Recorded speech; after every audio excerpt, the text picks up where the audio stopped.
2026 के अंदर जो ई कॉमर्स है वो पहले जैसा सस्ता बिल्कुल भी नहीं रहा।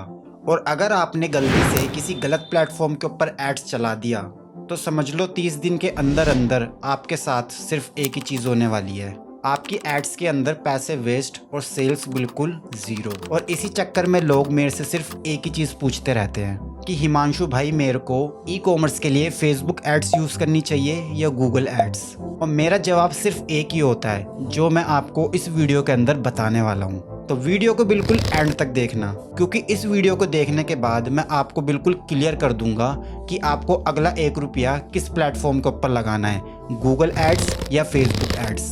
तो जो हमारा पहला पॉइंट है वो है हमारा यूज़र इंटेंट, जो आपको सिलेक्ट करने में काफ़ी ज़्यादा हेल्प करेगा कि आपको गूगल एड्स का यूज़ करना है या फेसबुक एड्स का। देखो, मेरी एक बात को हमेशा याद रखना, जब भी कोई भी यूज़र किसी भी प्लेटफॉर्म के ऊपर जाता है तो उसका कुछ ना कुछ वहाँ पे इंटेंट होता है। फॉर एग्ज़ाम्पल, अगर कोई यूज़र फेसबुक या इंस्टाग्राम के ऊपर जाता है तो उसका वहाँ पे इंटेंट हो सकता है कि टाइम पास करना या कोई रील्स देखना, या हो सकता है कि अपने किसी फ्रेंड से चैट करना। इस टाइप के इंटेंट के साथ फेसबुक और इंस्टाग्राम के ऊपर यूज़र जाता है। लेकिन गूगल प्लेटफॉर्म के ऊपर बिल्कुल डिफरेंट है।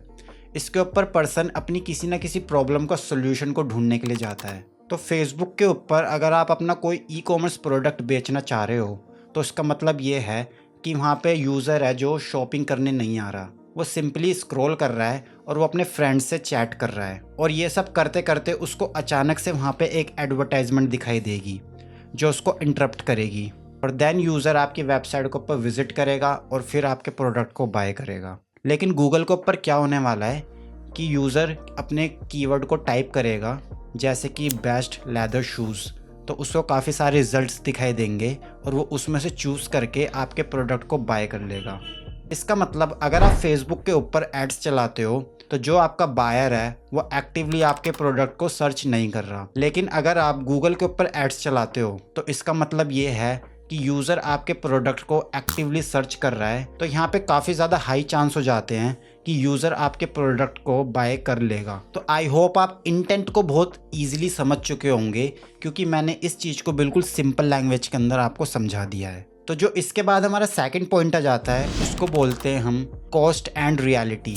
तो अगर मैं इस टॉपिक को बिल्कुल सिंपल लैंग्वेज में समझाऊं तो इसका मतलब है पैसे की बात, कि कौन सी एडवर्टाइजमेंट आपको सस्ती पड़ने वाली है और कौन सी आपको महंगी पड़ने वाली है। तो देखो, अगर आप 2026 के अंदर फेसबुक एड्स का यूज़ करते हो अपने ई कॉमर्स के ऊपर सेल्स लेके आने के लिए, तो जो उसकी CPM है वो तो काफ़ी ज़्यादा लो जाती है। लेकिन जैसे जैसे आपकी सेल्स इंक्रीज़ होती है उसके जो क्लिक्स के प्राइस है वो भी काफ़ी ज़्यादा इंक्रीज़ होते चले जाते हैं पर सेल्स के। इसका मतलब बेसिकली ये है जो आपकी फेसबुक एड्स हैं वो बिल्कुल भी सस्ती नहीं रही। और यही सिचुएशन बिल्कुल गूगल एड्स के साथ भी चल रही है।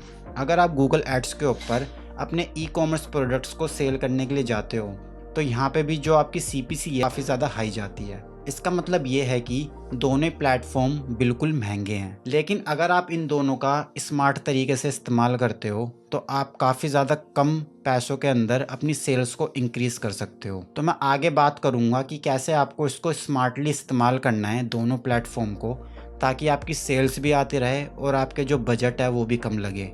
तो जो इसके बाद हमारा थर्ड पॉइंट आता है उसके अंदर है new brand versus old brand. तो इसके अंदर आपको गूगल एड्स या फेसबुक एड्स को चूज़ करने से पहले ये आइडेंटिफाई करना है कि जो आपका ई कॉमर्स स्टोर है वो काफ़ी ज़्यादा पुराना है या बिल्कुल आपने ब्रांड न्यू क्रिएट किया है। तो अगर आपने इस चीज़ को डिसाइड कर लिया है तो इसके बाद हम ये देखते हैं कि अगर आपका बिल्कुल न्यू स्टोर है तो आपको कौन सा प्लेटफॉर्म इस्तेमाल करना है। तो देखो, अगर मैं आपको सिंपल लैंग्वेज में समझाऊँ, अगर आपका बिल्कुल न्यू स्टोर है तो यहाँ पे आपको फेसबुक एड्स का यूज़ करना है। बट मैं ऐसा क्यों बोल रहा हूँ? क्योंकि फेसबुक एड्स काफ़ी ज़्यादा हेल्पफुल होता है आपकी ब्रांड अवेयरनेस को क्रिएट करने के लिए, क्योंकि उसके अंदर अवेयरनेस कैंपेन ऑलरेडी दिया होता है। तो यहाँ पे अगर आप अवेयरनेस कैंपेन के साथ अपनी फेसबुक एड्स को चलाते हो तो यहाँ पे ई कॉमर्स स्टोर में काफ़ी ज़्यादा ग्रोथ मिलेगी और लोग आपकी ब्रांड के बारे में जानना चालू कर देंगे। तो यहाँ पे हमारी आ जाएगी कोल्ड ऑडियंस। तो जब आपके ब्रांड के बारे में लोग फेसबुक एड्स के थ्रू जानना चालू कर देते हैं उसके बाद आपको यहाँ पे यूज़ करनी है Google ads. Google ads basically क्या करेगी कि जब भी कोई भी बंदा कीवर्ड कुछ भी सर्च करता है आपके प्रोडक्ट से रिलेटेड, तो जो आपकी एडवर्टाइजमेंट है वो गूगल के ऊपर शो होने लग जाएगी।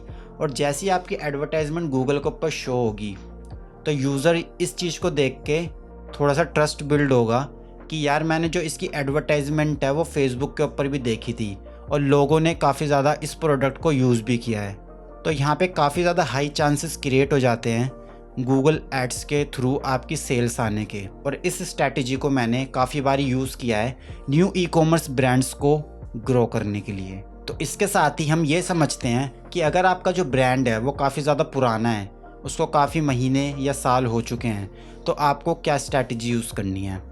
तो इसके अंदर आप गूगल एड्स से सीधा स्टार्ट कर सकते हो। यहाँ पे आपकी जो ब्रांड है वो बिल्कुल ब्रांड न्यू नहीं है, तो इसका मतलब ये है कि लोग आपकी ब्रांड के बारे में ऑलरेडी काफ़ी कुछ जानते हैं। और अगर वो आपकी ब्रांड की एडवर्टाइजमेंट गूगल एड्स के ऊपर देखते हैं तो यहाँ पे काफ़ी ज़्यादा चांस हो जाते हैं कि वो आपके प्रोडक्ट को बाय कर लेंगे, क्योंकि आपकी ब्रांड को ऑलरेडी लोग जानते हैं। तो इस पॉइंट के अंदर अगर मैं आपको सजेशन देता हूँ तो आपको दोनों प्लेटफॉर्म को थोड़ा स्मार्टली यूज़ करना है। जैसे मैंने पहले बताया था कि फेसबुक एड्स के थ्रू आपको अपनी अवेयरनेस को क्रिएट करना है और देन गूगल एड्स के थ्रू आपको अपनी सेल्स को इंक्रीज़ करना है।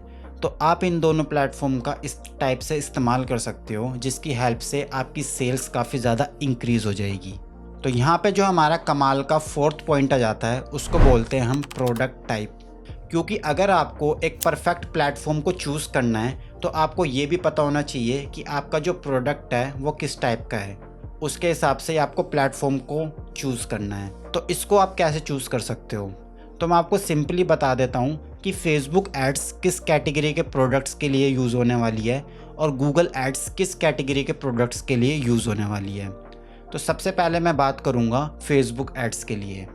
तो अगर जो आपकी प्रोडक्ट है वो किसी भी टाइप का ब्यूटी प्रोडक्ट है या तो कुछ ऐसा प्रोडक्ट है जो लेडीज़ के लिए थोड़ा सा डिज़ाइनिंग टाइप का होता है, जो उनको थोड़ा सा श्रृंगार करने में हेल्प करता है, तो आप इस टाइप के प्रोडक्ट्स के साथ फेसबुक एड्स का यूज़ कर सकते हो। क्योंकि इसके अंदर क्या होता है कि पहले कोई भी बंदा अट्रैक्ट होता है, देन अट्रैक्ट होने के बाद वो थोड़ी सी रिसर्च करता है आपके ब्रांड्स के बारे में, देन तब वो आपके प्रोडक्ट को बाय करता है।